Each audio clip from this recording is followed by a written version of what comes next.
Welcome back, ladies and gentlemen. We're about to get into the second game between Legacy and Abyss. Abyss put up a good fight, but Legacy came out on top. You know, just touching on what the desk said, because, you know, Judas was looking your way, trying to bail you out. Why is Morgana not a good support at the moment? Well, Morgana, if you're picking her specifically for the Black Shield, right, like for something like a Maokai to negate that Flash W sort of thing, you might as well just be playing a champion like Tahm Kench that's got other useful abilities. Morgana W as a support doesn't do anything. You're not tanky enough, and you don't have the luxury to go Zhonya's like a mid Morgana to get your ulti off, and your binding is probably the slowest skill shot in the game.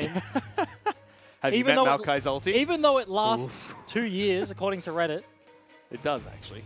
But you might as well just pick something like the Tahm Kench, who has a decent safe laning phase, is a tank, and has like the ability to move around the map. They're just better things to do her job better, basically. We'll have to see. Morgana always is a pocket pick for a couple of players, and has been played mid lane in the past. Yep. So there is always that potential, but let's see what happens. We're into the second champion select here. Jace, Karma, as well as Galio being banned up by Abyss. Zac and Cho'Gath taking up the table, so targeting Seb's champion pool here. You almost feel like Caitlyn's got to go as well. Legacy showing their priority in junglers a little bit. They first picked the Zac last game, and then they banned it away on red side here, so they obviously think it's, if not one of the best, the best. Mixing it up with the Maokai and the Cho'Gath bans as well, so you have to Sejuani. take Caitlyn here, don't you? Or potentially. The problem with first picking Caitlyn on blue side is you can get immediately answered by Xayah Rakan on the red side. So Lost and Cupcake do play that. Very good bottom lane, very aggressive bottom lane at times. So they do opt for a Xayah first pick instead. For that exact reason, I would assume. Because you can pick up the Braum, and then you have like a Braum Caitlyn into a Xayah Rakan, but you still lose the matchup. You lose the all-ins, and they have a lot of pick potential, so they opt out of that one. So to get Rakan first, you'd have to think now they don't have to pick an AD carry with Xayah already been shown. So this could be Carvin's jungle pick. Gragas can be taken away and can be used as a flex for both him and Tally. Yep. Kha'Zix is left up as well. They do hover the Gragas, as you said, and with the Rakan blind pick, they don't see Abyss's spot right now. I would expect Rosie to answer with an Alistar. Pairs up very well with the Xayah. Very tanky. Punishes the Rakan. When he goes for an engage, you headbutt away the AD carry, and it don't do any follow-up damage. So He wins the skin tier list as well. Automatically wins if he picks Mukali. Only if he presses his bell. Well, and only if he matches with a Raid. Only if he matches. It's going to be at least picked up by Seb first, one of his signature junglers. Is there over the Diana again? No. I don't think we'll be seeing a blind pick Diana. We're probably going to see the support pick up here. Should be the support, and we should see Legacy pick up the AD carry next. They still have the flex pick. Wow, that's going to be Bard locked in for Osi. I can see that being fairly punishing to Rakan pre-6, but as soon as you hit level 6, Bard does a lot of damage, but he's very squishy, as they do lock in the Kalista, which makes a lot of sense with the Rakan. A lot of engage potential. But yeah, as I was saying, the Abyss's bottom lane has a lot of pressure in this matchup, I think, pre-6. But as soon as that hits, I think the tides will turn, and Legacy can answer with some, some TPs from the top laner, depending on what their mid laner is. Karma can go down and influence the matchup. They do have the Elise, so playing for that early game lane pressure is a viable strategy, as they do have that early game ganking jungler. They're targeting Pabu's champion pool. In fact, if you cover up the Zac, that's 4 champions that Pabu plays. What if he plays Zac? Oof. You never know with him, really. He's the real Slim Shady, after all. Play whatever he wants. He didn't stand up. Waiting to see what the next and final ban from Abyss is going to be. They take away Jax despite the Camille ban. No one telling on that champion. Another top lane ban with Jarvan being taken away. Kled is available. Potentially we might see like a bit of Rumble. Jace is banned away actually. Top lane champion pool has been absolutely gutted. Yeah, Gnar is available. Lucian, Gnar. I think if you're Legacy, you should take the Gnar here, but let's see what they do. If they do take the Gnar, potentially a Cannon Answer or a Lucian. We did see, well, we were talking about that in the last draft, potentially. Pabu looking pretty happy with that, to be honest. He'll probably go Kled here. Definitely has an answer, yeah. Looking for the Kled, and that's gives them a lot of long-range engage. They have to show their mid laner as well. Especially picked up with the Bard. That is immensely long-range engage. You have the... no way! As he flexes, he... You've got to, his muscles. You've got to be kidding. That's a Pantheon top lane for Pabu. He's looking very happy with himself. Okay, this is spicy. This is going to be very interesting. Come on, Pabu. Where's your Ignite? A lot of people consider things like Renekton Elise to be the strongest 2v2 in the top lane, but I reckon if you chuck a Pantheon up there, he probably does a little bit more damage and is slightly scarier. Oh, we get a and Zed? they do get the Zed. What the heck? This game is going to be so much fun. Absolutely. Weird picks everywhere. Zed is a good matchup into the Syndra. If he does fall behind, he will have a hard time, but he has effectively 5 ultimate targets here. No tanks on the side of Abyss. Pantheon will get a little bit tanky, like pseudo-tankiness with a Black Cleaver, a little bit of health. But Bard squishy, Elise squishy. 5 targets for Claire here. I think the only saving grace for Tally at the moment is that he's probably run into a few Ignite Pantheon top lanes in his solo queue days, so he shouldn't understand this match of how this goes. But Pantheon, big user of the lethality items. Yeah, and this is going to be so much fun. This is day 2 of a weird top lane lethality users. We've had a Wukong to not too great success. This is a real Pabu champion, though. If there was a champion he played, it would be Pantheon. But I, for one, am freaking excited here. Yeah, but we do just have to look at the tankiness of the Abyss lineup. As you warm your hands up, you see... What tankiness? That's my point. There's none. There's none. And then you have on the other side, you have the instant engage of the Gragas with the flash, of the Rakan with the flash ulti, and the Kalista Fate's Call to get him in there. They do have a lot of tools that will be good into Abyss's comp, but this is the kind of comp that if Abyss gets ahead, like they did in the last game, has a lot of potential to snowball. Yeah. Pantheon is like just renowned as like the solo queue snowball champion. I want to see one kill. That's it. I We're done. I want to see him level 5 all in tally, pre-6, get the solo kill, get 6 off the kill, reset ulti bot. That's the solo queue play right there. There is the potential to see that, and we're about to get onto Summoners for game number 2. And as we do that, we'll check in with Abyss's coach, Drak. Hopefully we have a few questions being thrown his way about the Pantheon pick top lane. But after that, let's kind of talk a little bit about why Pantheon's not being picked. But before that, let's check in with Drak, who is now standing by with Spawn. Hey guys, Spawn here standing alongside Drak, coach of Abyss Esports. I have some questions, like lots of questions, but we've only got time for a couple. Like 3 tanks and 2 supports now to a Pantheon, Syndra, Elise, Bard combo. What's going on here? 7.14 allows you to do all kinds of different things with regard to your comp. The tank is the most obvious choice straight away, but if you've got time to practice some of the other stuff, chance it works. All right, cool. And Pantheon, are we going to see full Duskblade into all lethality? I mean, if he gets ahead, that's the plan. We like the matchup in terms of in top lane. And we just want to carry that around the map because it didn't become a tank off. And I mean, Raid versus Lost is becoming quite a good matchup here. I mean, the Desk gave it over to Lost, but Raid had quite a good early game. Do you think he can pull it out this time? Yes, I do. I actually think game 1 was probably the most competitive game I've seen this split. So, yeah, it certainly was one of the good ones. Best of luck, and thanks for the interview. So before we break down Pantheon peak, what do you think about that? One of the most competitive games. I quite agree with Drak. I thought that was a very competitive game between Abyss and Legacy. Yeah, it was a knife edge game in that. It was very close until it just wasn't. Are you echoing the words of Skara? We were winning until we didn't? Basically, that's what Abyss were doing until they just... Until they lost. Until they lost. They were winning until they lost. Yeah. That's pretty much how every single League of Legends game goes. But there's a really early invade. Knock-up only lands onto Raid, but they are going to be able to disrupt this red buff. Seb takes quite a bit of damage. We'll still get a leash. So slightly less healthy. Yeah, but it's a very weird invade with the mid laner, so... I think Claire, knowing he's not going to get the push on the Syndra early, does lose a few creeps, actually. This is... Claire, there's a game with Chicken and Luch won. Claire had a chance to getting auto attack range, but kept backing out, and now he's taking quite a bit of harass. That's kind of how the Zed lane goes early. He will have a shurikens to farm from a distance and harass if he ever hits you with a double, with the shadow. That's all your health bar's gone. Luch hits level 2 first. He's going to get zoned off the wave for now. But Pantheon pick, up in the top lane against Nah. You expect this to do better because he does have the range harass from his Q. Yep. But in that same vein, that's why he kind of does worse. And that's Pantheon's window. When he's mini Nah, and when he is in that range form, he is very squishy. A well-timed gank, flash from Pabu. You can't miss the stun. Not a skill shot, point and click. Very easy gank for them in the top lane. That's cheeky from Carbon. Stops Seb from doing his blue. Instead, Seb's like, sure, you want to come to my jungle? I'll just take Wolves instead. You walk all the way down to the bottom side of the map. But another reason why we don't see Pantheon as much because of the pressure you can put on him from the jungle. Absolutely. It's competitive games are very different from solo queue. The more matters than just the solo 1v1 matchup in the top lane, which Drak alluded to. He said they very much liked that one. So Pabu obviously practiced in this specific matchup. We have a tweet coming in from Moltines. That performance from Raid by Raid outperforms most AD carries in the region. But yet again, Lost is something else. 2 huge ADCs in that game. Completely agree. Lost and Raid were both playing out of their mind in that match. And Raid, he deserves a lot more credit in that match after a very difficult loss to Faces of Abyss. You can see he was so upset. Not because of his performance, but because of the loss.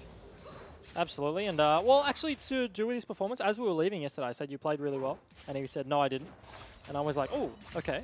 Wow. I thought his Xayah was very clean. He did have a good game and yesterday. That's what I was going to say. The Xayah does seem to be his pick. On the other champions, he has struggled a little bit.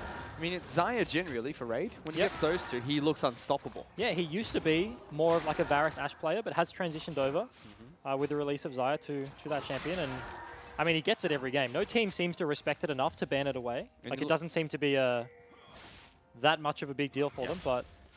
And it looks like he's settling in with Rosie as well. I'm curious to see how that one's going. Rosie hasn't had the same split that he had when he was on Tainted Minds, and before that on Chiefs Black, he looked really promising. He went to the Wildcard All-Stars as well as one of the Oceanic representatives, had a good performance there. I believe he was the only one that picked up a win in the 1v1 tournament. But since coming back into the OPL for Split 2, hasn't had the same performance. Hopefully we see more from him. He has on the Bard, though. Oof. He has on the Bard, and he's back on the Bard. So hopefully he can live up to it again. Last time he was 6-0-7 at one point and building a rapid-fire cannon. Look at Pabu's zone Tally away from his turret. From Tally, his damn turret! Tally is paying a lot of respect right now. They know they have no topside control. Claire had to base in the mid lane, and Carbon is on the bottom side of the map. So there's the potential that Elise, although she was doing Raptors, Legacy don't know that. She could have just been sitting in that tri-bush, potentially sitting in the lane bush in between the two turrets. So respects the fact that he will just get absolutely dived, and it's worse for him to die and lose the wave than to just lose the wave. So I mean, he takes the safer option. At least in Pantheon tank turrets so well. Yeah. Pantheon is a shield that blocks the first attack coming in. That can be a turret attack. Yeah, not to mention, Tally is a very smart player, and he knows if Pantheon doesn't get ahead in this matchup, then he's not going to do anything late game. If he can't be one-shotting people, then he's not going to be doing a whole lot of anything. So he's not going to get tanky. He doesn't have sustained damage. He has a lot of burst. But once he uses his combo, he kind of just flounders around with a few auto attacks and a cheeky spear here and there, but doesn't do too much follow-up. So yep, you got to remember level 6 is a big breaking point for Pantheon as well. When his ultimate's online, that Grand Skyfall is very scary. When we saw Pantheon in the meta, it was mostly in the jungle because he had the same pressure as Elise and had the ultimate that gave him good gap closer. And we saw from the LPL how you should just initiate as Pantheon, drop into the back lines of a team, stun someone, and hope your team follows up. did you know that was where the name Big Swips came from when he was playing top lane Pantheon? Oh boy. He had the worst Pantheon performance I've ever seen. It was Grand Sky falling in. So why was he Big Swips? Because it was ironic. Because he was watching himself play and he was like, oh, I'm garbage. As Claire is getting pummeled. Yeah, Luch gets good damage out. Claire's not level 6 though, and still trades rather effectively against the flow. He gets stunned up halfway through that one.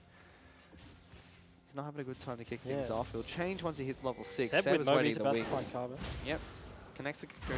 Gets some damage out. Luch flashes away with the ultimate for Claire. Uses the exhaust. Ultimate's going to pop, and he lives to be okay. So good play from Luch. That's a Kayn ulti. The best description of Kayn ulti I've heard has come from Swiffer, and he said it's a Z ulti when he doesn't hit any of his abilities. So that's what Claire did there. He flashed forward, gets the ulti, but Luch plays it really well, knocks him away, doesn't get any of the follow-up damage, so the Deathmark pops for 2 HP effectively, and they don't get much out of it. That's an engage from Cupcake. Forces a flash out of Raid. And that's very big, actually, pre-6. They burn the flash out of Raid, so once the Kalista ulti comes into effect, and once the Rakan ulti comes into effect, he's a very easy target now, no flash. He does have the ulti to dodge a little bit of damage, but this lane has the Legacy special, the double layered engage, where he goes in initially, gets Fates called out, and goes in again. Bottom lane's winning quite hard for Legacy. Yep. Pabu is making his presence felt around the map with his serrated Dirk, walking around, threatening with Grand Skyfall everywhere he goes. As they're contesting the raid. Pabu's going to jump in. Good damage on Carbon, but Cocoon misses, tags the Zed instead. You still get the minions, or the Raptors, I should say. Possibly could have been a kill there. Potentially Carbon would have just flashed away if the Cocoon did land, but it did connect onto the Zed. As they do see Abyss in the top side jungle, Carbon's going to complete his recall and just give up his red buff. It does alleviate some pressure in the match up top, because they do have vision right now, so Tally can safely push that in. Yeah, Pabu's rotating back up though. Fairly smart play out of Legacy, I think. Willing to sack Carbon's buffs for Tally to go more even in that matchup, because once he starts getting tanky items and once he starts stacking a little bit of health, the Pantheon won't be too effective. However, Tally is still a level behind Yeah. and 10 CS behind Pabu, despite Pabu being out of lane for so long. Ray getting initiative ahead on again. Temper Fate being thrown out, locks down both the AD carry and support. Cupcake will get tagged to the wall. They don't actually burn it there. Cupcake survives with just a chunk on him. They don't have to burn the Kalista ulti to get him out of there. They do have both ultis and all summoners on the side of the Legacy bot lane. Raid still no flash. Bard no ulti. As Carbon is threatening the bot side of the map, and Claire's pushing in, so potentially, just like a game one, we could see a rotate down to the bottom lane, but Seb is answering. He's a very quick spider with his Moby Boots. Does find Carbon and So this lane, poking his head around. this lane is starting to push back for Claire. He's gone for Serrated Dirk first. So not opting for the extra. Oh. Meanwhile, Tally actually gets the jump onto Carbon. Doesn't slow him down due to the shield proc, but he's going to go Mega in a second. Gets the speed up. Does he looking flash for ulti? more hyper. He's trying to go in, but doesn't hit the boulder. Respects that Pabu would have flashed away. Doesn't want to burn his flash in this volatile matchup. Does just take the winning trade and alleviate some of the pressure. Yeah. Pabu has no TP, so probably going to base and potentially walk bot side and look for Yeah, an ulti he's here. going to walk bottom and look to try and ulti and teleport back top. Big, dangerous play here. Legacy have to respect that one. So play straight out of solo queue. Let's see if it works. Lost just has to stand behind Cupcake and look for the Fates call. Carbon and Claire are doing blue buff on the bottom side of the map, so they can have numbers, and Seb is on the top side, so potentially this won't be as effective. Oh, already Pabu not able to get close enough. Tally is pushing the wave They quite can't go nicely. on Rakan. They're looking for it. It's going to come. Here it goes. Lost needs to get out. Cupcake's going to flash. Immediately being flashed down. Pulls the Fate's call. Meanwhile, Teleport coming back in. Pabu's forced to flash away. Double charm from Cupcake. Cancel. Wants to get the knockup. Lost has to be Oh. careful. Gets locked down. Forced to use the heal. He's already used Flash though. Raiders chucking feathers into him. First blood picked up by the AD carry. Meanwhile, Pabu in trouble. Jumped on by Carbon. So much damage though from this Pantheon. Will be able to take it down very low. Claire almost falls. Claire is going to die to this hand. Or is he? Oh. Lives with a sliver of health. It's a 1-for-1. Rosie wants this. He's flashed after it. Good old Bardo On the gets the speed. chive. He's going to slap you with the meme, Claire. Run away. He gets out of it. My goodness, Claire lived that one. Oh, and that was such a good read by the Legacy bottom lane. Lost knows he has to immediately flash away. Nah, Cupcake and Rosie. Rakan Oh, does no whoa. damage. That's good damage coming out of Rosie. Claire, don't go back in. Tempered Fate. Claire's Not dead. smoking him down, Oh. but here comes Big Boss Tim Wendell. He's going to take the magical fine. journey out. Looking for it. Gets stunned up. Rosie will escape. That was so weird. Rosie looks so good on this bar, but that play was all because Legacy pushing on the bot lines, on the bot side of the map. Claire and Carbon rotate down, and Luch with the immediate answer goes top lane with Seb. They cancel the TP from Tally as Pabu gets the ulti down. So Legacy look for the re-engage, but as their TP gets cancelled, immediately they get punished. And now the lane setups are fairly weird. They've put a Pabu in the mid lane, First turret falling for Abyss Yep. as well. and that's the gold swing. That's the 1k in Abyss's favor. That fight down bottom. I mean, Lost trying to come back into it with next to no health, gets punished. Somehow Claire's allowed to live. Yeah. That should be illegal. He picked up the chime and was about to slap him as the shadow comes up. Rosie would have double killed Claire and Cupcake if Carmen didn't rock up, if but the he big did. boss didn't show Yeah, up. hits him with the body slam. My goodness. But a lot of summoners blown. Yeah, you can see the gold lead here. It's only 300, 400 I should say, for Pabu, top side of the map. None in the jungle. It's going in favor of Carbon at the moment. Luch has a big lead mid lane though, about 1,000 up over Claire. And despite this this game being very different from the last, in terms of there were a lot of tanks in the last game, it was front to back comps, and we have, ooh, That's big damage. Luch going to pop the ultimate. Yep, there goes Claire trying to jump in with the Deathmark. Luch just waiting on top of the shadow, takes a lot of damage. Here comes Tim Wendell, Oh. bops him, slams the cast down, cancels the teleport from Pabu. Big outplay from Legacy. nice play from Claire there. As you see this matchup, that's why they picked the Zed into the Syndra. As soon as Luch ultis him, as Rosie is looking for a fight in the boss side of the map, does get the stun. Raid trying to lock him down with feathers, pulled out by Loss. Here comes Pantheon, Rosie jumping in, and they don't get anything from it. Disengaged. Yeah, disengaged. They get away from it without burning anything. Ooh, top lane Just the turret Fate's now. call. Going to take a beating from Tally. But the question here is, has Pabu done enough? And now he's actually down in CS with that ulti towards the bottom lane and doesn't have TP. So I don't think he has. yeah, it feels like, as I was saying, it's a different composition here from both sides. It's a very, very fight-heavy, skirmish-heavy early game team comps here, but the same sort of trajectory is happening with the game. Abyss had that early lead, but It seems like it's not enough. Nope, Pabu Legacy. will scale off. Oh, Legacy already tied up in gold, and that top lane turret's going to fall, pushing Legacy ahead. And potentially, if Pabu keeps building the way he is, he's going for a lot of damage. In the side lane, Claire will be able to pick him off in a 1v1 in the split push, and same with Syndra. Sam flashing forward. He's almost dead. Oh, gets knocked into the wall. There's a teleport coming out from Tally. Abyss can't kill this turret in time to stop the teleport. Big triple stun from Lucho. Tally! Oh. No one saw that. Yes, they did. I saw that. No. Everyone saw that. No. Burns the flash, whiffs the ulti. No. Is now mini Gnar. Twitch stopped streaming for a split second. Oh, That okay. happened. Yeah. So,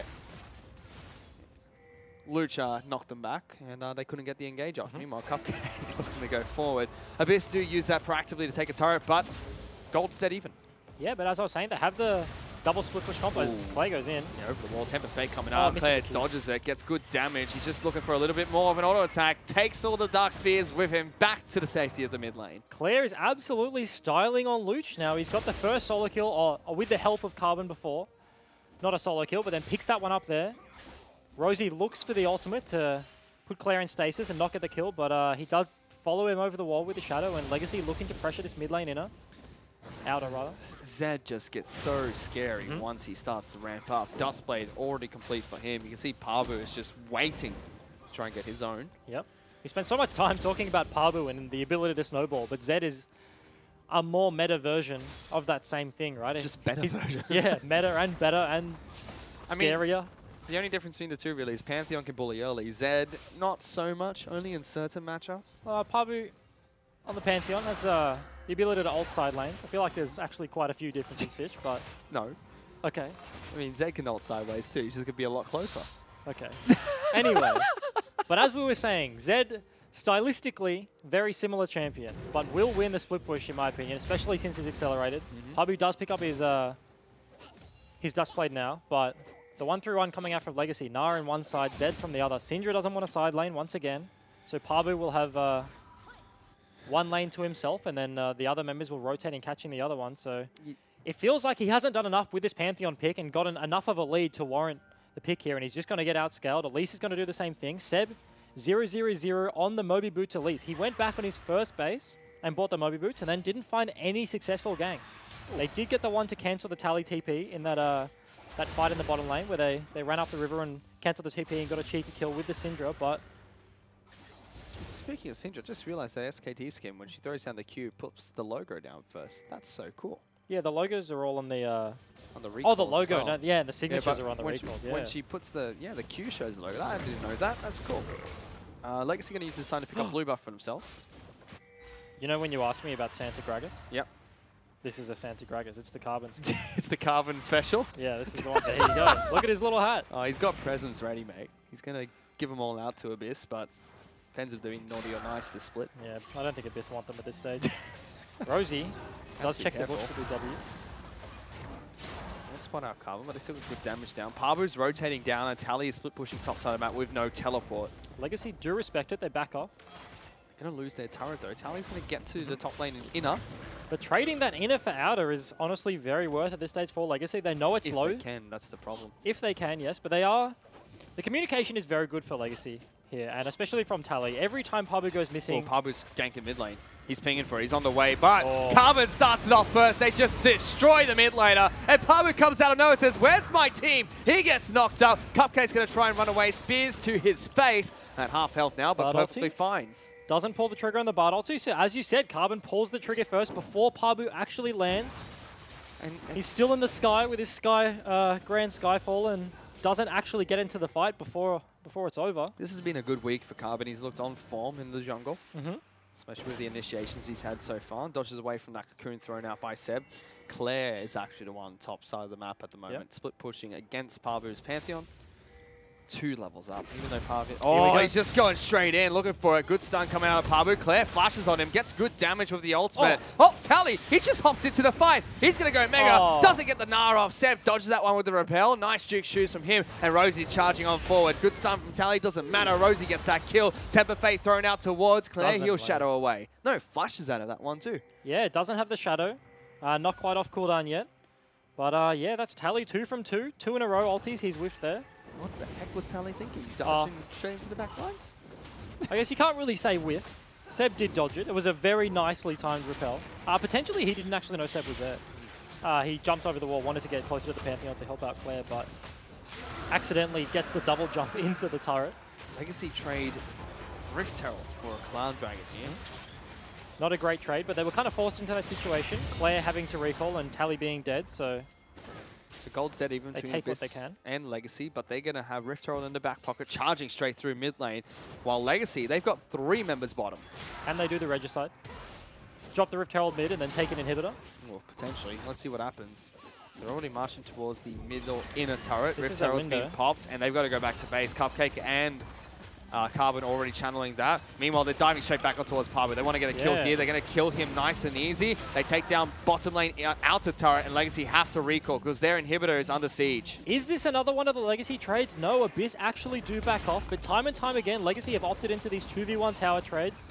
Kalista stays in the bot lane, but the rest of them recall, so they do defend the inhib. Oh, they take a lot of damage for that inhibitor turret. They've got to be careful in the next couple of pushes. Potentially, Abyss didn't actually have to drop the Rift Herald there, as Lost gets a cheeky chunk on the bot side. But they would have got that turret anyway, and Legacy had committed to a dive onto Parbu in the bottom lane. Zed, Claire was split pushing in the top side of the map, so wouldn't have made it to that mid turret anyway. It was just Tally with his boomerang, just flinging it around at the minions, attempting to wave clear the wave as 3 members of Abyss pushed it, so potentially a waste there. Could have got more, but they elect to use it and get a little bit of a chunk on the inhib turret as well. As Claire's Claire's going to be being able sneaky. to kill Lucio if he spots him out. Oh, puts a water out, so Claire has not been spotted yet. Does he go over the wall yet? Oh, Here we Luch, go. he won't even see this coming. He thought he watered this one out. Good chunk from Claire. Oh. Decides not to continue. Yep. Doesn't want to blow his ulti before the Syndra ultis. He does not have a Hex Drinker. He's sitting on a null magic, so doesn't have much magic resist. So safe play out of Claire. Gets the chunk and knows that he'll be able to keep chunking him and forcing him out of lane if he continues to do that. So doesn't want to risk it. Very nice play out of Claire there. And also the Zhonya's picked up by Syndra. Yeah, very early Zonya's coming out from Luch. He knows his place. Claire's put him in a hole and he's like, okay. I press my I Zonya's accept. button when the Z comes in. He's a simple man. I see Zed. I press Zonya's. I press Zonya's. But still, very even game between Abyss as well as Legacy. Legacy currently have the gold lead by about 1,000 gold. Oh, meanwhile, Claire actually Pantheon jumped ulti. up by Pantheon. They're going to lock him Nice. down. Big pick from Abyss. Yeah, Claire still had the ultimate, but nice pick by Pabu. They chained the CC with the Syndra ulti, so all the damage goes through. Claire gets picked off in the side lane. 3 seconds after we were praising him for playing it very safely, but Legacy are looking for a bit of a flank on the top side. They want to get this this top inner turret, but Abyss are just charging up mid. That's going to fall. Carbon wants Wolfcamp. He's not about that team play life. He's about killing jungle monsters. PvE, League of Legends. It's his specialty. But Abyss, they're marching on mid lane. They want this inhibitor turret, and they might have made the right call here. Let's see if anyone from Legacy can get back in time. Rakan does have a flank, spotted out yeah. by a ward. He is in vision, but Ooh, Seb's just auto-attacking away. Legacy are going to lose their mid lane inhibitor turret. Let's see if they can put up a fight Reaper. afterwards. Oh, magical journey from Rosie. Nice and easy to get it back to yeah. safety. Abyss, out of all the teams in the OPL, would be one of the teams that is the most practice at using these cheeky magical journeys to get out of sticky situations. So Cupcake's flank doesn't prove to be all that relevant, but you mentioned that he was on vision. He did get spotted, but Rakan with flash, it ultimately doesn't matter. He can flash a CC, and he still gets his combo off from the backline. Gets to CC the likes of the Xayah, the Syndra, but couldn't find the opportunity there as Abyss do pick up the inhib turret. And again, this has been a great week for Abyss. Yes, they lost that match against Legacy, and they only got 2 points from their games against AV, but they've been playing great League of Legends so far. Wacky League of Legends for the Pantheon too. Yeah, wacky at times. Look for the Fake Bard coming ulti. out. Doesn't find the wanted target. Gets Tally. He's about to run out of Mega Gnar, so this might Oh. be a good fight. Oh my goodness, that front line from Oh. Legacy, where did it go? The Bard ulti wisp, but then Carbon ease into the front line with Tally, and they get clipped by the Syndra stun and immediately blown up. Oh, and Parbo just goes to the wall. He wants Carbon. Almost gets taken Oh. down. Good double knockout coming out from Cupcake. He takes Rosie's magical journey back to safety. Claire's looking on the back line, gets a cheeky chunk. It seemed like Cupcake was on a different page. They went in with the alt W, but there was no follow-up to be had. Carbon wanted to run away. Lost, did want to pick a fight. Didn't have the heal, but he did have the flash. This get control over the Baron Pit here. If it's anything like last game, Legacy, even though they had the control, Abyss snuck the Baron, so potentially they were looking for another one like that, but The side waves are very bad for them right now. Xayah goes to catch the one on the top lane that's poking around their in-hip turret as Claire goes back to the bot side to push it in. And I like what Pabu's done so far is Pantheon has definitely been relevant. Yep. As there's a flank coming out from Pabu as well. He's going to speed on in, forces the flash out of Lost. No Pabu's Rakan still ulti. very, very fast, looking for the stun. Oh. Good use of Blade of Ruin King coming out of Lost there. Stops Pabu from getting in range. That hurts as Pabu. He gets so close to the pick there. Cupcake W's away. Why did he run around that way? Why did he just go Yeah. into the lane?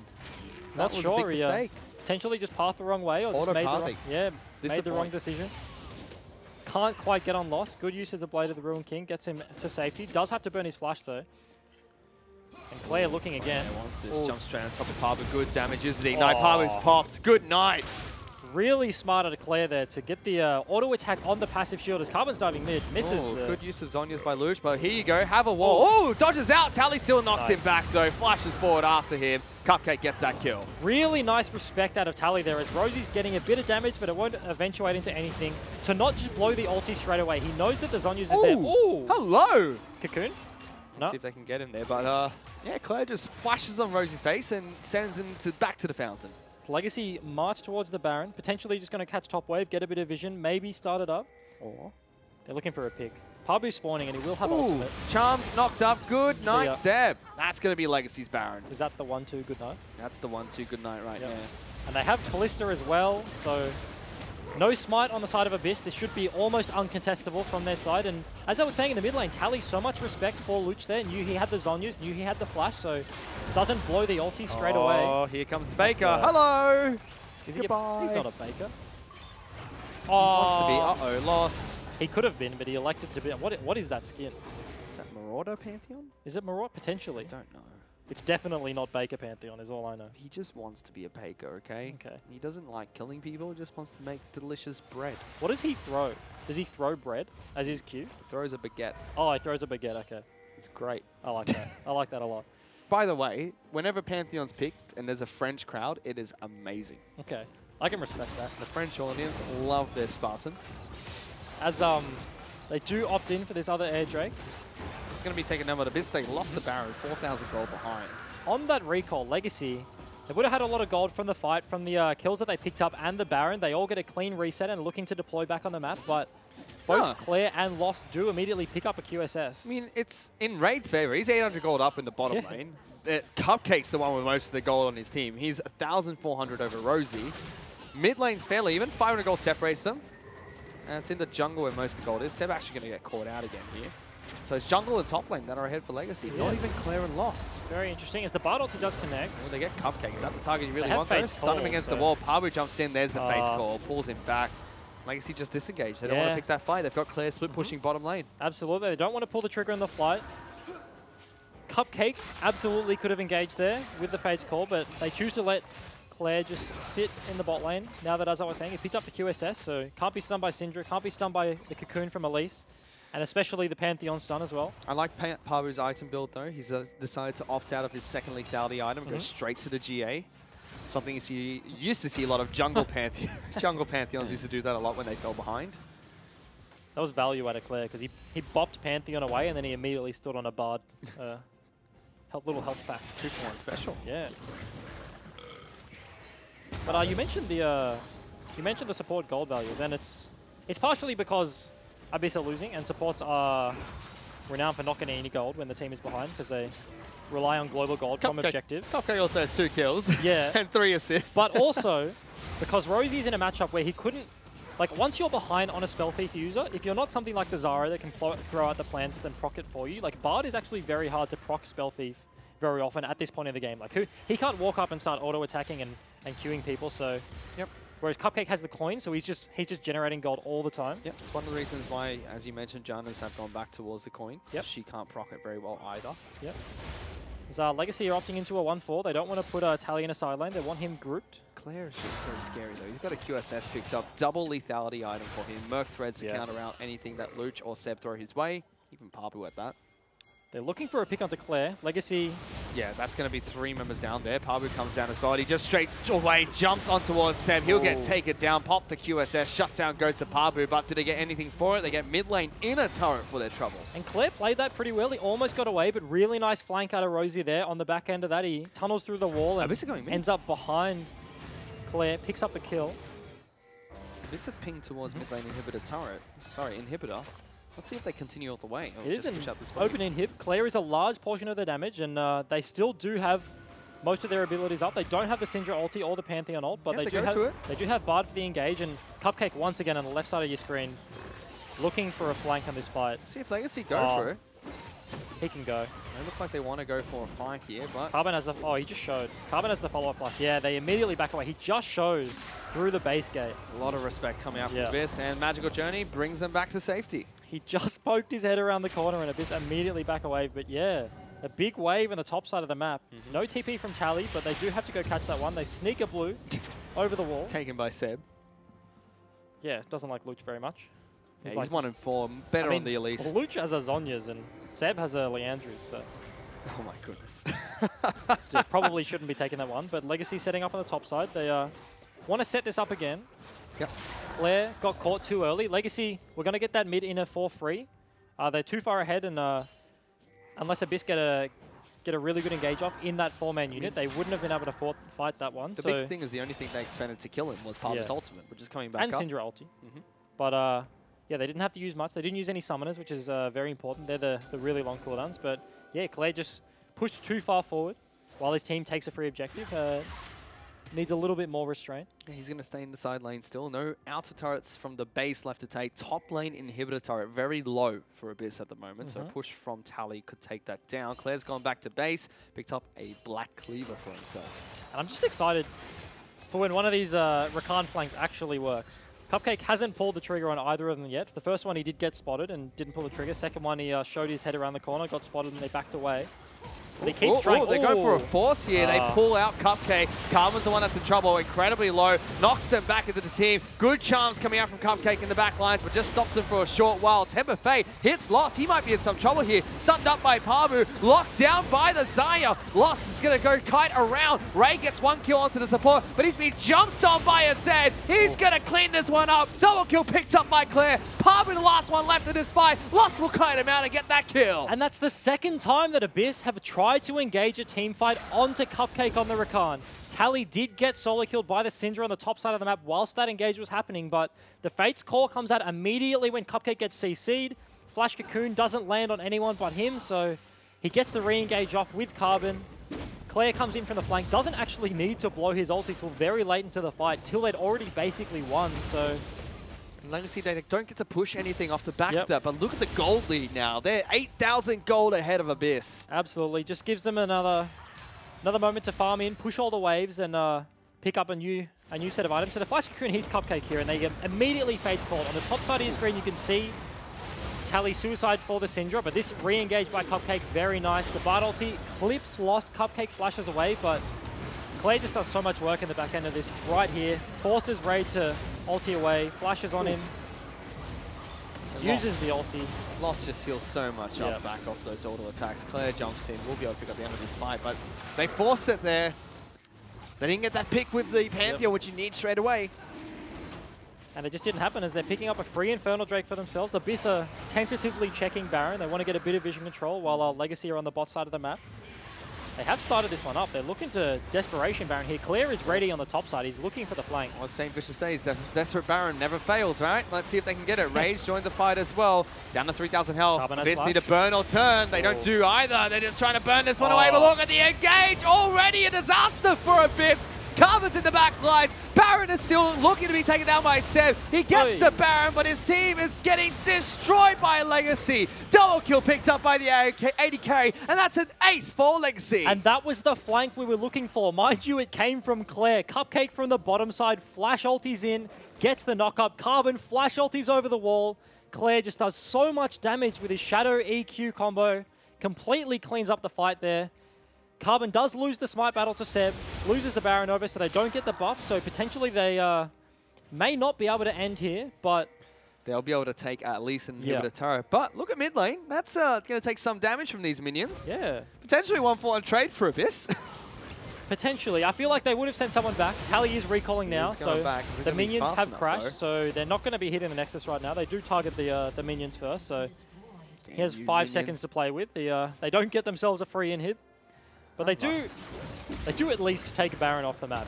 Yep. And here you see with the engage. Carbon's waiting over the wall. Claire comes in, does a huge chunk right now, and Cupcake with this engage onto the 2 carries right there, get immediately comboed. Raid and Luch get bopped by Carbon's ulti. Bard ulti does effectively nothing, hits Claire, and Rosie stays alive for a little bit longer. Callista arrives, and effectively they're just cleaning up the fight there. Abyss are already dead. They secured the Baron, but there was no way they were winning that with the amount of damage that they'd taken early. And as you said, mid lane inhibitor does not fall for Abyss, and Legacy are looking to try and take control of this game. 10,000 gold in the lead over Abyss. And their team composition is slowly falling apart. Remember, no tanky members for the Abyss lineup. Yeah, and this is what we were talking about in the draft phase. If this comp does not get ahead, they will find it very hard to progress into the late game. There's just so many pick tools on the side of Legacy. They And have such to force. a beefy front line in this Gragas and the Yep.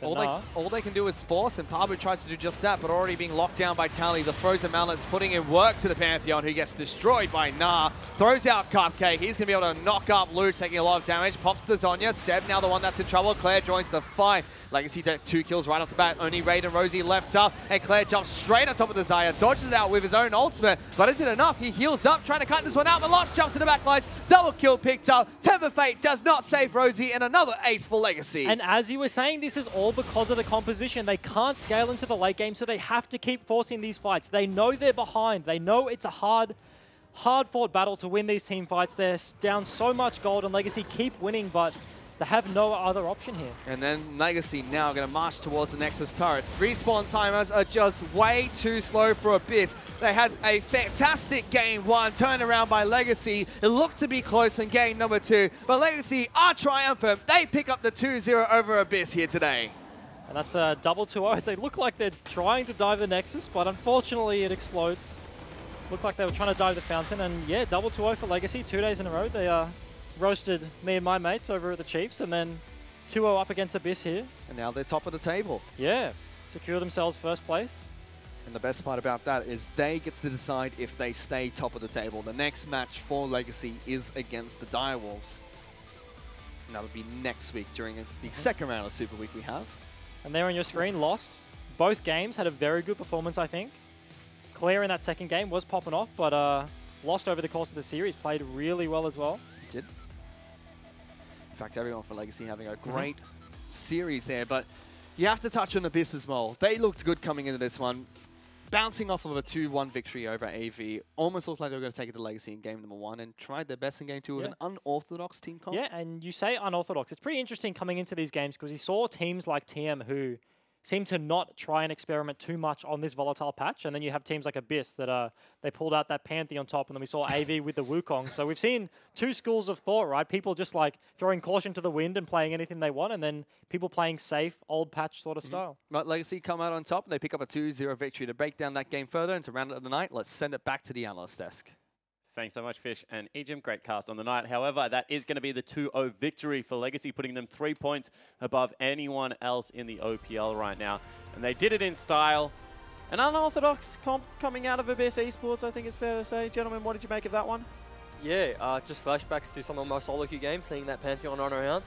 But no, it was interesting to see. It's good to see the, I guess, the meta diversity, if you will. It's good to see Pantheon in the games. I guess Zed coming back into the mid lane. And it was just all around good fun, good games. Yeah, I mean, I guess it's interesting to see teams experiment. You know, we have the Super Week, so we get a few extra games, and it's nice to see, you know, there isn't just one strict train of thought that everyone's adhering to. You know, people are pushing the limits a little bit. Yeah, and completely different games coming out this time. Game 1 was a lot of back and forth team fights. This much more revolved around, you know, trying to look for picks, trying to set up your kind of skirmishes. You know, you have a Zed split pushing, but then you have the Pantheon with the unique ult. I mean, is it hard to change your mentality so much in between games like that? I don't think it's that hard. I definitely think, like, you practice these compositions all week. Like, I can tell you now, like, Abyss wouldn't have gone into this game only practicing that Pantheon once or twice. They would have practiced that front to back tank comp, and then they would have practiced that Pantheon kind of cheesy, not cheesy, but Cheesy. yeah, cheesy alt bottom lane kind of thing. So you go into the game prepared to play these two or three styles of compositions, and I guess, yeah, because of the practice, it's quite easy to transition. Yeah, it certainly looked to be. However, it is going to be Fish standing alongside a victorious Claire, so let's throw to him in the interview. Hey guys, I'm standing by with Claire, the mid laner from Legacy, after an impressive 2-0 victory over Abyss today. You guys in the first week of Super League have now picked up two 2-0s, one against the Chiefs, one against Abyss. You guys feeling good now? Yeah, we feel pretty good, but I think across the board for the team, this series we messed up really bad early, and it's not good to see, yeah, but I'm happy that we toured both teams. No, it's good to see that you guys still took learning points away after the first week of Super Week, and the next week doesn't get much easier. You guys go up against the Direwolves, who are currently tied with you guys. In fact, actually, no, you guys are ahead now in terms of points, but that's a game in hand for you guys. How are you feeling going into that big match? I mean, it's hard to say, really. Like, we haven't played with them in a long time. We haven't practiced against them in quite a long time as well. So I feel like across the board we're pretty confident, especially since we toured the Chiefs already. So there's a lot of confidence. As long as we don't play like as bad as we did today, we should be able to beat them pretty easily. Well, hopefully we get a good performance against them. And the last question I have is, you finally got to play your Zed. It's been banned out against you a few times. Were you happy to have that match? I don't think it's been banned out against me, actually. But yeah, I like Zed into Syndra, but my level 1 kind of got messed up by our invade. And that's like an issue that we sort of have to fix. Sometimes we do like some questionable stuff early, especially in game 1, the very bad dive. So yeah, we have to fix that before we verse Direwolves. Well, congratulations to you guys today, and good luck in your match against Direwolves. Throwing back to you guys at the desk. I love Claire so much. He's just throwing shots out everywhere. He's like, we're going to smash them. We already smashed the Chiefs. By the way, Fish, you're wrong. No one bans that shit against me. He's just absolutely no fear at all. I saw Jish taking the bullets from Claire's shots. Jish was like, oh. Yeah, no, I felt it. He's only in the room next to me, but I was staring him in the face, being like, yeah. But a good performance out of the young mid laner. And this is a guy that, was racked by stage nerves, but everyone kind of knew that he had it within him, and it's good to see him show up. Yeah, I think there's no doubting Claire's abilities now, or this split anyway. He's been one of the team's, I guess, hard carries, or actually most consistent players. Whereas like last split, I don't think you could have labelled him as the most consistent. So I think it's good to see. Yeah, no, I guess same thoughts really. He's played a variety of different champions. He had some slower weeks to start with, but he's really coming to his own now. All right, cool. And as we take a look at what actually happened in this game, I mean, it wasn't a pretty game from either team. I mean, a lot of forced decision-making around all areas of the map, especially early on in this one. Yeah, so we'll head into the replay now. We see like a bit of an overextend on the turret sort of thing, and it's I guess like it's on the setup of Legacy here. They're looking for the fight. They pretty much run it down mid, and it's maybe just that they haven't played against the Bard that much, the Pantheon, because they seem to be a little bit like surprised by this first fight. They get 2 quick picks almost. Kalista ult saving him, but yeah, no, there were definitely signs of life from Abyss. You'd have to say, like, they look like they have these small moments of brilliance where they can open up these picks and start forcing skirmishes and get ahead, but it's transitioned that into further objectives where they really fall behind. Yeah, I definitely agree. I think one thing that Abyss can go back and look back on and work to fix is what they do after getting a kill, or before like setting up for that kill or that skirmish. Can we get an objective off that? Yeah. Like, are our waves prepped? Like, what's going on? Because I feel like a lot of the time it's like, oh, we see someone, let's just do this. And then there's after that, oh, our wave is all the way down there. Like, let's just reset. Yeah, and we saw that a couple of times actually in this game. I mean, not willing to commit on the Rift Herald buff. I know that you're upset by that one, Juves. And a couple of questionable team fights. If there's one thing that I love, it's dropping a Rift Herald mid and taking that inhib tower. There was, a few times. One time in particular in that second game, I feel like when they dropped Rift Herald mid, they could have just committed and opened that mid inhib, and I don't know, it's anyone's game once that tower is down. Like, you can make another pick that transitions into an inhib, maybe into a Baron, who knows. Yeah, it certainly was one of those back and forward games, but eventually Legacy did regain control. Yeah, so yeah, one thing I want to talk about anyway was the pick in the bottom lane where Claire picked Pantheon, and as you see here, we were debating whether or not Z1 beats the Pantheon in the 1v1, and I guess he does just outright. But the good thing about this was that Legacy didn't rest after that. They knew they could make a pick mid.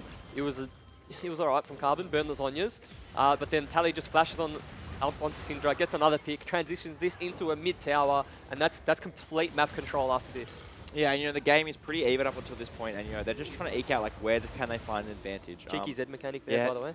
God, he's clean. Yeah. No, they haven't really cracked open the game yet, and they're just working out, okay, so when do we come online? They realize that Zed hits 2 items. I, for one, said that he was winning that split push from the very start, by the way. No, he didn't. No, that was Jules and I. Me and Okay, yep, sure. We've got the IQ. No, okay, so yeah, I was just like, they've looked at it and they're like, we can win the split now, and then we can move on to, and really break open the game, and it's exactly what they did. Yeah, it's dangerous picking a fight with 2 people when the audience don't see what happens behind the scenes. However, I want to talk about what this means for both of these teams moving forward. Obviously, Legacy now go up against Direwolves. They get to divert their full attention there. That's a pretty obvious one. But Abyss, they've had a back and forth week. I mean, able to pick up the win over Avant Gaming. They looked good in game 1, a little bit of a cheesy comp game 2. I mean, has this shown us anything about this lineup, or are they still an enigma? Some would say that the win against Avant has pulled them out of the abyss, but I don't know. Like, it's hard to say. I think it's a bit of an enigma. You can't tell in a week if they're kind of pulled themselves out of the hole that they were in, but I guess it's a stepping stone and a starting point for them. Yeah, I think, this was definitely going to be a very tough match for them to win. So, Abyss shouldn't be too disheartened, losing to the first place team. I think that, they have shown, now that they're being a little bit more, I guess, unconventional, I think something that, Rosie seems to have across his teams, 2014 he was playing Ziggs support. Come TM last split, he was playing, who knows what, they had Quinn top at some point. Oh, and now we're seeing like Pantheon, we're seeing the Bard, so they are definitely exploring the full lengths and depths of the meta, and I think that maybe that will be their style. Yeah, it's certainly going to be exciting to see how that is all the League of Legends we have. So let's pull up next week's schedule. Of course, it is another Super Week. So Friday, 5 p.m. Australian Eastern Standard Time. Set the watch. It's going to be Avant Gaming taking on Team Regicide, who will be hungry for a second win before Legacy take on the Direwolves, and that is the battle for the first place. Of course, the next day on Saturday, 3 p.m. Australian Eastern Standard Time, Abyss Esports will take to Summoner's Rift versus TM Gaming, looking for another victory before Avant Gaming take on the Chiefs Esports Club. Sunday, we'll see the Direwolves take to the Rift for the second time of the weekend against TM before these 2 people beside me brawl it out. Well, at least I hope they don't, because that means Jish has been subbed in and something's gone seriously wrong for the Chiefs. But it will be the Chiefs Esports Club taking on Sin Gaming. Without getting too into your intricate strategies, you confident down the end of the desk, Juice? I'm always confident. I'm always confident. I'm a little more confident after watching them against Legacy. Nah, it's going to be a good game. Like, they've been one of the best teams in the region for a long time. We're probably one of the up-and-coming teams. So yeah, it'll be a fun game. It'll be a good game, and I think this game might decide who finishes third. I'll be honest. So, any thoughts on the matchup before we get there? I don't care who finishes third. That's not what we're aiming for. So I think you do, because have fun in third place, mate. Historically, you guys don't like the gauntlet run, so I don't mind the cheeky gauntlet run. You don't mind a cheeky gauntlet run, like the Cinderella story? Able to just take give me place? 1 set less, and we might make grand final. So third place for me is good. All right, cool. That is all the time we have for tonight, however, guys. So I do want to thank our shoutcasters, eJim, as well as Fish, as well as our entire production crew, Jish and Juice, for joining me on the analyst desk. We're going to get the hell out of here. We'll see you next Friday for more League of Legends action. Decoy in the bottom lane. Tiga's trying to return a kill for himself with a couple more auto attacks. Flashes for it. Will get that kill, or is he? Finally does. 2,000 health. Nice. Big engage coming out from Regicide. They pile in. 2 kills already picked up. Brayden teleports, and he almost gets killed for it. Fade wants to kill him. Brayden will pop the ultimate, locking him in. But Decoy back in again. Double knock up. They will get the consolation prize of the kill. Let's get a good stun. Will fall to Chenny, who's going and absolutely popping off. Human, another kill for his Soul Seal. Low will fall. Double kill for the Zaya. And Regicide are looking for their first map victory over TM. And now Shock can't do anything to defend against this one. Regicide can taste it. It's only game 1 of this best of 3, but it's been a great game 1 for them so far. They pick up the game.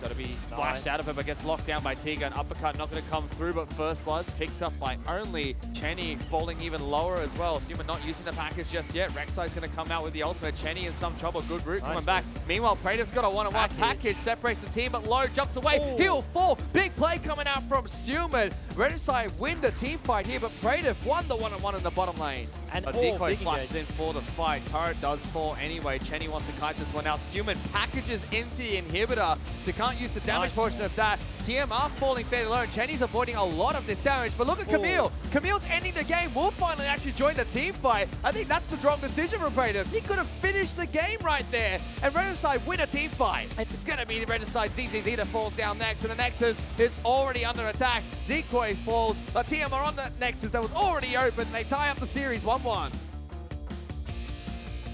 Only's got his eyes set on towards her. There is a teleport coming in nice and early. Fade jumps over, gets first blood. And now the Renekton, Interior Crocodile, Alligator picks up the kill with Chenny Boy. Charm on TikTok, he's going to fall. Z gets that kill. Praetor goes Mega. Nas one back, but he still dies. And Tiga does no damage on this Karma. That's a dive, just straight up into the tier 2. Chencho flashes back, gets the hook, landing onto Only. Praetor sacrifices Jungler for his own life, and Fade in the back lines, looking for another double picked up. He jumps away deeper into the base, he's gone to the fountain. A Shock gets obliterated here. He's forced to flash. Shuma's just going to continue chasing. He throws out the ultimate, gets good damage. Praetor might be able to return one for the team. Renaissance mid laner goes down, Only for the steal. Can he do it? The hopes and dreams of TM not going to be kept alive as Varus gets the Baron. Shock falls to Fade. He wants more kills. Jumps straight on low space. Hooked up by Chonshed. Triple kill for the Kha'Zix. He wants the Quadra, but it's going to be taken down by Chenny Boy. And Renaissance ace takes a mine. But Fade jumping into the back lines. Good damage on Tigas. Human charging them down as well. Lone forced to retreat back towards the fountain. Double Nexus turrets fall. Lone trying to put up a last stand. Tiga's going to go down as well. Ace picked up by Renaissance, and they take the game 2-1 against TM.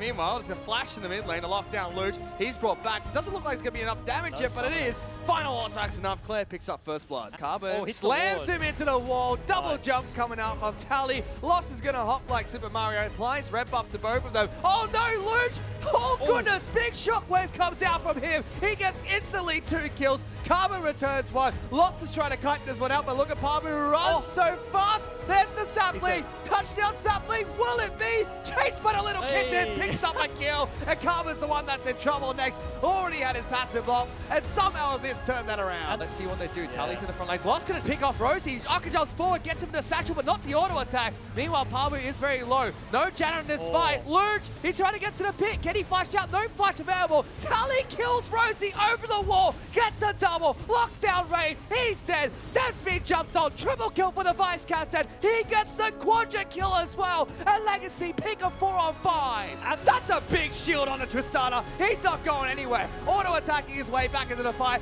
Tally's found a flank. Luge is 1-on-1 against the Zac Man himself. He pops Zhonya's. Both the carries for Abyss are trying to deal with the captain of the Legacy. Pabu now, the next one to fall. Double kill picked up by Tally. He's going to go Mega. That's an angry nudge. Jumping on their face in a second. No ultimate available for him, but lost. Super Mario time. Gets one jump. Wants to get the second. No mana left. Raid though in trouble. Flashes out of this one. Not going to be enough. He's locked down and it's an ace picked up by Legacy. And they're onto the Nexus. Lost looks happy and Legacy pick up first game victory. Lost has to be careful, gets locked down, forced to use the heal. He's already used Flash though, and Raiders chucking feathers into him. First blood picked up by the AD carry. Gets Tally, he's about to run out of Mega Nas, so this might be a good fight. Oh my goodness, that front line from Legacy, where did it go? Temper Fate hits Lost, he might be in some trouble here. Stunned up by Pabu, locked down by the Xayah. Lost is going to go kite around. Ray gets 1 kill onto the support, but he's been jumped on by a Zed. He's going to clean this one up. Double kill picked up by Claire. Pabu, the last one left in this fight. Lost will kite him out and get that kill. Abyss need to burn or turn. They don't do either. They're just trying to burn this one away, but look at the engage. Already a disaster for Abyss. Carver's in the back lines. Baron is still looking to be taken down by Seb. He gets the Baron, but his team is getting destroyed by Legacy. Double kill picked up by the AD carry, and that's an ace for Legacy. And Seb now the one that's in trouble. Claire joins the fight. Legacy does 2 kills right off the bat. Only Raid and Rosie left up, and Claire jumps straight on top of the Xayah, dodges it out with his own ultimate. But is it enough? He heals up, trying to cut this one out, but Lost jumps in the back lines. Double kill picked up. Temper Fate does not save Rosie, and another ace for Legacy. They had a fantastic game 1, turned around by Legacy. It looked to be close in game number 2, but Legacy are triumphant. They pick up the 2-0 over Abyss here today.